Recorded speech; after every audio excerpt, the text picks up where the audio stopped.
지난 주일에 저희가 그들이 다른 사람들은 몰라도 다른 종들은 몰라도 내 아들은 존대하리라라는 이제 말씀으로 말씀을 나누었는데요.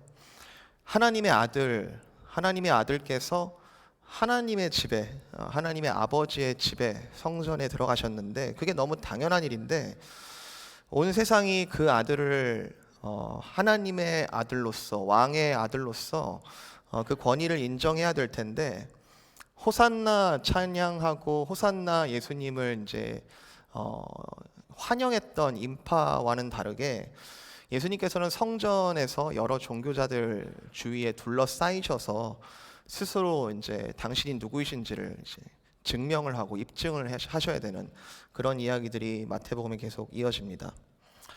사실 예수님께서 얼마나 권위가 많으신지에 대해서는 사실 핑계할 수 없는 이유가, 예루살렘에서 처음 그 예수님에 대한 이 소동과 예수님을 처음 만난 사람들, 예수가 누구야 도대체, 지금까지 한 번도 몰랐던 사람들조차도 이 예수님께서 예루살렘으로 들어오실 때 여러 사건들을 보면은 예수님이 범상치 않은 분이다라는 것을 아주 쉽게 이해할 수 있었습니다.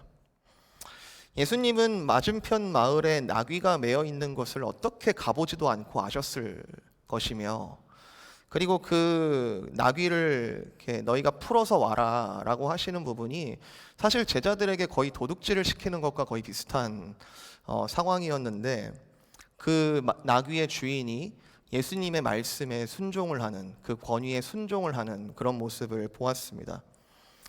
거의 예수님께서 왕으로 입성하신다, 사실은 새끼 나귀에 타셨기 때문에 왕처럼 보이진 않았을 수도 있겠다 싶습니다만은, 어쨌든 그 환호하고 예수님을 환영하는 그 상황은 거의 반란에 가깝습니다.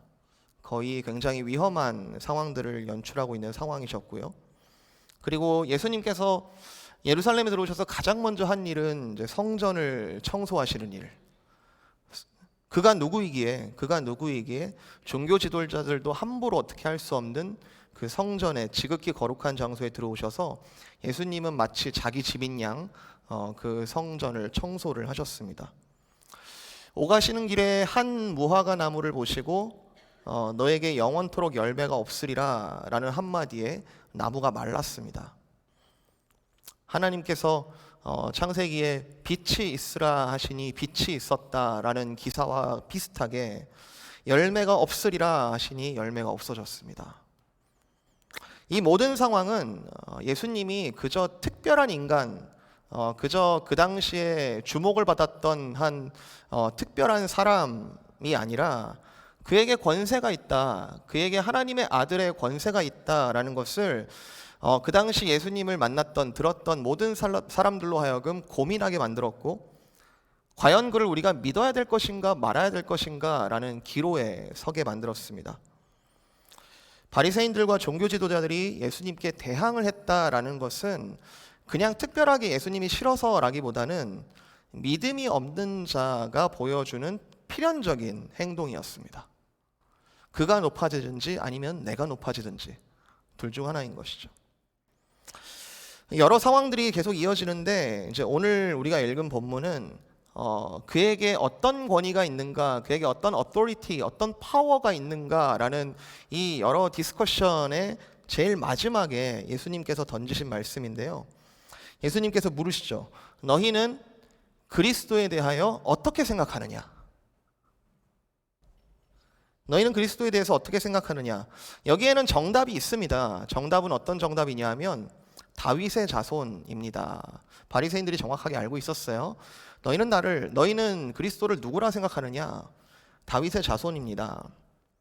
이건 뭐 제가 깊이 설명할 필요가 없고 구약 성경 전체를 보면 나오는 얘기죠. 한 아기를 주셔서 우리를 구원하실 텐데 많은 선지자들이 예언하기를 그는 다윗의 자손일 것이다.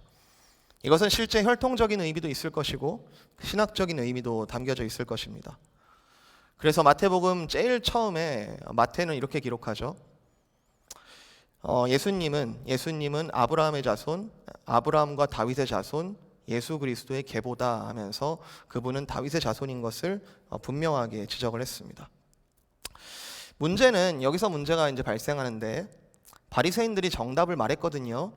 그리스도를 누구라 하느냐, 너희는 누구라고 생각하느냐? 다윗의 자손입니다라고 정답을 말했는데 예수님께서 시편 110편 1절을 인용하시면서 일종의 반론을 제기하십니다.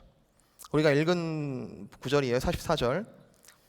주께서 내 주께 이르시되 내가 네 원수를 네 발 아래 둘 때까지 내 우편에 앉아 있으라 하셨도다.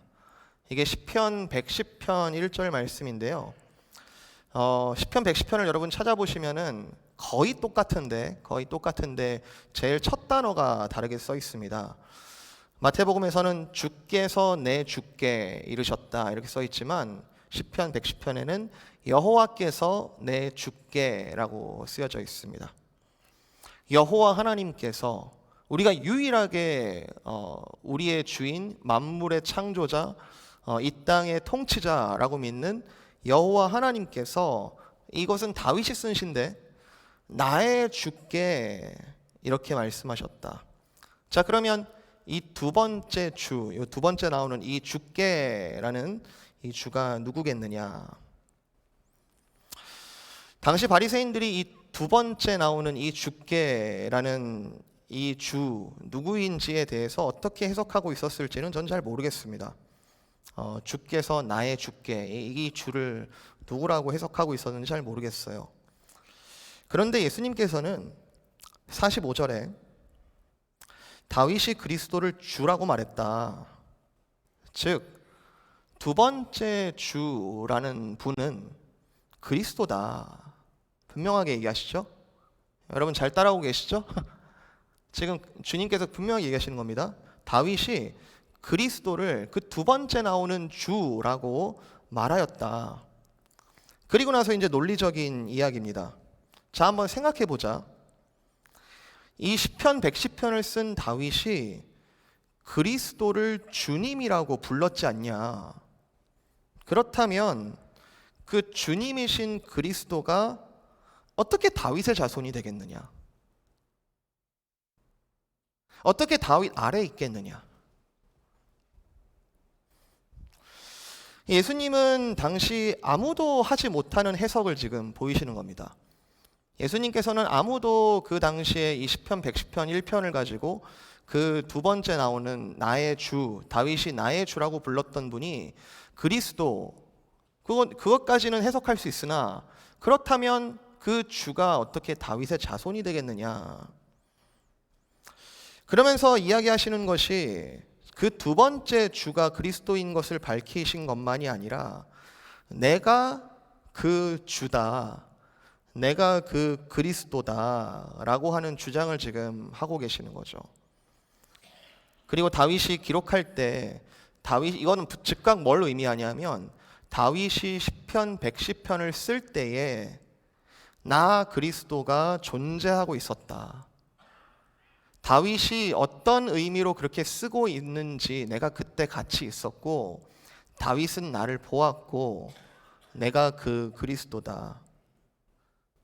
이것은 아주 짧은 구절이지만 예수님은 지금 자신의 권위에 대해서 아주 정확하고도 확실하게 이 짧은 구절을 통해 말씀하고 계시는 거죠. 지난달에 제가 출애굽기 모세에 대한 말씀을 잠깐 나눈 적이 있었는데 금요기도회 때 구약에도 성령 하나님께서 계셨는가? 라는 질문에 대해서 계셨다라고 말씀드렸습니다. 모세와 함께 하시는 그 성령 하나님. 사실 오늘 본문에도 성령 나오는 거 보셨어요? 43절. 다윗이 성령에 감동되었다 하면서 성령이 그때 계신 것을 말씀하는데 더 중요한 것은 구약에도 성자 그리스도께서 계셨겠는가? 여러분 어떻게 믿고 계십니까? 그게 여러분과 어떤 상관이 있습니까? 한 가지 영상을 좀 준비했는데요. 이 영상을 좀 같이 나누고 영상을 잠깐 보고 이어서 말씀을 좀 나누도록 하겠습니다. 하나님은 내가 절대 너를 떠나지 않을 것이며 더 이상 부끄러움을 당치 않게 하리라 약속하셨습니다. 또한 그리스도 안에서 하나님이 태초부터 우리를 향하여 얼마나 성실하신지 계시하셨습니다. 창세기에서 예수님은 아브라함 제단의 어린 양이시며 출애굽기에서는 유월절 어린 양의 피로, 레위기에선 대제사장으로, 민수기에서는 구름 기둥과 불 기둥의 인도하심으로, 신명기에서 그는 우리의 토피성이 되십니다. 여호수아에서는 라합의 창문에 드리워진 구원의 붉은 줄로, 사사기에서는 우리의 재판관으로, 룻기를 통해 그는 우리의 돕는 자 보아스로, 그리고 사무엘 상하에선 말씀의 예언자가 되십니다. 역대 상하와 열왕기 상하에서 우리를 다스리는 왕이 되시며, 에스라에서는 믿음의 학자로, 느헤미야에서는 무너진 성전을 재건하는 자로, 에스더에서는 성문에 앉은 믿음의 사람 모르드게로 예시되었습니다. 욥기에서는 살아계신 구원자로, 시편에서 그는 우리의 목자가 되심으로 내가 부족할 것이 없다고 말씀하십니다. 잠언과 전도서에서 그는 우리의 지혜시며, 아가서에서는 아름다운 신부와 신랑으로, 이사야에서는 고통당하는 하나님의 종으로, 예레미야와 예레미야 애가에서는 눈물의 선지자로, 에스겔에서 그는 아름다운 네 가지 형상을 한 사람입니다. 또한 다니엘에서는 타는 풀무 가운데서 네 번째 사람으로, 호세아는 그의 사랑과 영원한 신실함을 노래하며, 요엘에서는 성령의 이름으로 우리에게 세례를 주고, 아모스에서는 우리의 짐진자로, 그리고 오바댜에서 그는 우리의 구세주로 계십니다. 요나는 온 세상에 하나님의 말씀을 전하는 복음의 전도자로, 미가에서는 복음 전하는 자의 발이 아름답다고 표현합니다. 나훔에서 그는 복수하는 자로, 하박국에서는 기도의 회복을 위한 파수꾼으로, 스바냐에서는 놀랍게 구원하시는 자로, 학계에서는 우리의 잃어버린 유업을 되찾는 자로, 스가랴에서 그는 우리의 영원한 세셈으로, 말라기는 그가 공의 아들로 그의 날개 안에 감추시고 치료하십니다. 마태복음에서는 살아있는 하나님의 아들 그리스도 예수의 세계와, 마가를 통해 그는 기적을 일으키는 자로, 또한 누가는 예수가 인자의 아들이라 말합니다. 요한복음에서는 그를 양의 문으로, 사도행전에서는 다메섹의 사울에게 나타난 하나님의 빛으로, 로마서에서는 우리의 공의로운 재판관으로, 고린도전서는 부활의 주로, 고린도후서에서 그는 우리의 죄를 진 자이십니다. 갈라디아서에서는 율법에서 우리를 자유케 하신 것과, 에베소서를 통해 유업의 부유함에 대해, 빌립보에서 그는 우리의 필요를 공급하십니다. 골로새서에서 그는 교회의 몸으로 이루어진 전체시며, 데살로니가 전후서에서는 곧 오실 왕으로, 디모데 전후서에서 그는 하나님과 인간 사이의 중보자로서 계십니다. 디도서에서 그는 주어진 희망이며, 또한 빌레몬서에서 그는 형제보다 가까운 동역자로, 그리고 히브리서에서는 영원한 언약의 피로, 야고보서에서 그는 상처를 치유하시는 자이십니다. 베드로 전후서에서는 참 목자로, 요한 1, 2, 3서에서 그는 부드러운 사랑을 가진 인간 예수로, 유다서에서는 1만 명의 성도와 함께 다시 오실 주님이심을 증거하십니다. 그리고 이제 요한계시록을 통해 그가 교회를 향해 외치시기를, 교회여 너의 구원이 가까우니 너희의 눈을 들라. 왕의 왕 주의 주여 속히 오시옵소서.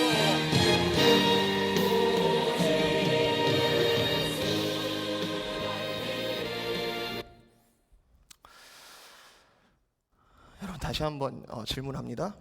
여러분은 그리스도에 대해서 어떻게 생각하고 계십니까?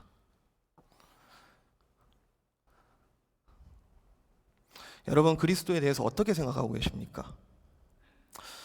오늘 본문에서 이 그리스도께서는, 예수님께서는 당시 바리새인들이 그리스도에 대해서 가지고 있었던 편견들, 그는 다윗의 자손일 거야, 그는 언젠가 오실 거야, 아직 오지 않으셨어, 시간과 존재의 어떤 편견에 대해서 그리스도께서 스스로 부수시는 장면입니다.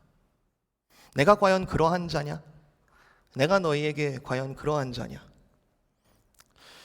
사실 지금도 우리 안에 계시는 성령님을 통해서 지금 그리스도께서 하시는 일은 뭐냐 하면 우리의 편견을 부수시는 거예요. 그리스도는 이 정도이실 것이다, 그리스도는 나에게 이 정도 하실 수 있는 분이실 거다 라는 우리의 편견을 말씀을 통해서 계속 부수시는 일이 사실은 그의 영, 그리스도의 영, 성령께서 지금 우리에게 계속 하시는 일입니다. 이 세상에 날 도울 자가 없다, 아무리 해도 나를 도울 자가 없다, 나를 구원할 자가 없다라고 생각해왔던 우리에게 아니다, 내가 너를 택하였고 내가 너를 지명하여 불렀고 너는 내 것이라서 어느 누구도 너를 그리스도 예수 안에 있는 하나님의 사랑에서 끊을 수 없다. 이게 우리가 지금까지 가지고 있었던 그 편견이 부수어진 새로운 진리의 빛 아닙니까?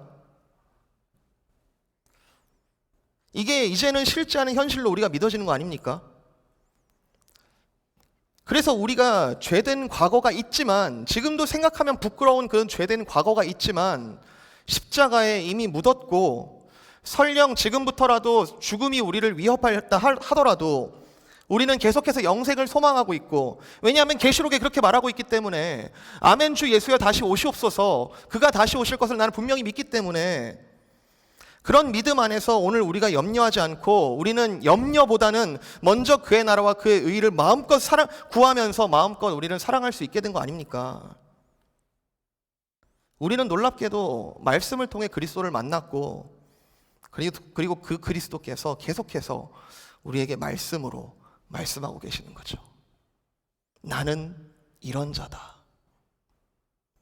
어떻게 다윗의 자손으로 그리스도께서 오신다는 거 너희가 알고 있는 거 맞지만, 그러나 어떻게 다윗이 그를 주라고 불렀겠느냐. 사랑하는 성도 여러분, 그 신앙생활이라는 것은 그 그리스도에 대해서 알아가는 거라고 생각합니다. 그 그리스도에 대해서 알아가는 만큼 자라가는 거라고 생각합니다. 그리스도가 구약에도 계셨다라는 사실이 얼마나 우리에게 중요하냐면, 그 그리스도가 구약에 계셨다라는 것을 우리가 믿을 때 그만큼 구약의 비밀들이, 구약에서 하나님께서 얼마나 진하게 그 약속들을 넘치도록 주셨는지 우리에게 열리는 거죠. 그리고 조금 전에 영상에 보았던 그 그리스도를 향하고 있던 하나님으로부터 나온 그 약속들이, 그게 구약에서는 약속으로만 주어졌지만 지금 우리에게는 이루어졌다는 사실을, 우리가 그걸 발견하는 거죠. 그걸 발견했을 때 우리가 우리의 삶에 대한 평가와 염려와 생각들과 우리의 삶이 진짜 어느 그라운드 위에 서 있는지 그 지평이 완전히 바뀌는 것이겠죠. 예수님께서 말씀하셨습니다. 눈은 온 몸의 등불이니 눈이 나쁘면 온몸이 어두울 것이다. 그런데 눈이 성하면 온몸이 밝을 것이다. 여러분은 여러분의 지금 마주하고 있는 삶의 문제에 대해서 여러분은 어떤 솔루션을 찾고 계십니까? 그리스도를 쫓아서 말씀을 펴고 계십니까? 아직도 보물을 발견하지 못하셨습니까? 매번 주일 말씀, 그리고 기도회, 여러분이 집에서 매일 묵상하는 그 말씀이 여러분에게 아직도 어둡습니까? 다윗의 자손으로 그리스도께서 오시는 것은 알겠는데, 그분이 사실 다윗의 주라는 사실은 아직 모르고 있었던 바리새인들처럼 말입니다. 교회가 교회다우려면 딱 하나예요. 교회의 정체성은, 교회가 세워진 그라운드는 그리스도거든요. 머리 대신 그리스도를 주인으로 모시는 공동체, 그 그리스도에 대해서 더 알고 싶어하고, 그 그리스도를 더 사랑하고 싶어하고, 그리스도를 더욱 닮아가고 싶어하고, 그 그리스도의 지혜와 그 자비를 더욱 쫓아가고 싶어하고, 그래서 그리스도를 더 전하고 싶어하는 교회, 그 교회에서 이루어지는 모든 활동들이 사실은 그리스도를 포커스하고 있다는 말입니다. 우리 아이들 요즘에 아이잼에 공간이 부족해요. 아이들이 점점 많아지다 보니까 정말 공간이 부족해요. 교회가 좀 더 건축을 하거나 좀 어떻게 방법을 내면 좋겠다. 예, 당면한 우리의 문제죠. 근데 그것이 무엇을 포커스하고 있냐고요? 우리 아이들이 정말 이 시대에, 이 시기에 그리스도를 주인으로 모실 수 있는데 교회가 뭘 고민할까?